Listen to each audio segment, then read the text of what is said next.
Thank you, Senator Baldwin, and please give her a round of applause for leading this charge. Thank you, Senator. Leader Schumer, my Democratic colleagues, to each of the champions that are in this room, and to our storytellers, it is an honor to be standing with you today. 3 years ago today, the Supreme Court reversed Roe versus Wade and 60 years of precedent. Women went to sleep on June 23rd, 2022, and woke up on June 24th with fewer rights than our mothers and our grandmothers. And that was the result of decades-long efforts by conservative Republicans to take away our reproductive freedoms.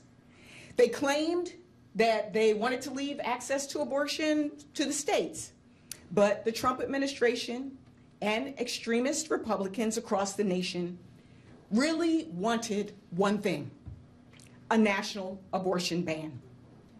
And in case you haven't noticed it, the pieces of this puzzle have been coming together quietly. But the puzzle is not complete. They froze Title X funding for clinics, fired reproductive health care experts, restricted access to mifepristone. Look, I can't even say it. Say it every day, mifepristone. Yes. The abortion pill, and so much more. All while this week, they tried to pass a bill that would strip Medicaid from millions of Americans. And let's be clear, Medicaid covers about 40% of the births in this country, which means they're trying to cut off funding for healthy births while limiting health care options available to all of us. Because what is abortion care? It is health care. And who will be hurt the most by this effort? Young women, poor women, women in rural areas, and women of color. And I know this intimately because as Senator Baldwin talked about a constituent of hers, I experienced this personally having my daughter-in-law on Christmas morning a few years ago.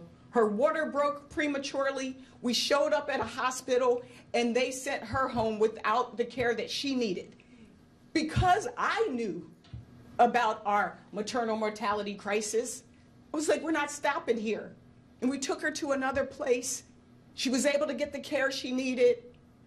And a year later, my granddaughter was born because of IVF. So we know this personally. We know this intimately. For Black women and brown women, we also know that we are disproportionately impacted. We have higher maternal mortality rates. We have higher reproductive cancer rates. We have higher rates of preterm births. This is personal. This is personal. And Republicans cannot say that they are the party of freedom and then tell us what to do with our bodies. He can't be the fertilization president, Mr. Trump, but then you want to make it more dangerous for people to have babies. You can't claim you're the party of strong economic growth, but you're cutting Medicaid, food assistance, childcare, making it harder for women to participate in the workforce, all to give tax breaks to people who already have access to all of these things. So today, we want the American people to know that we have not forgotten where we started 3 years ago, and that to our conservative Republicans across the country who are watching, we see you. We see what you're doing. It may be quiet, but we see it. We see what you're doing.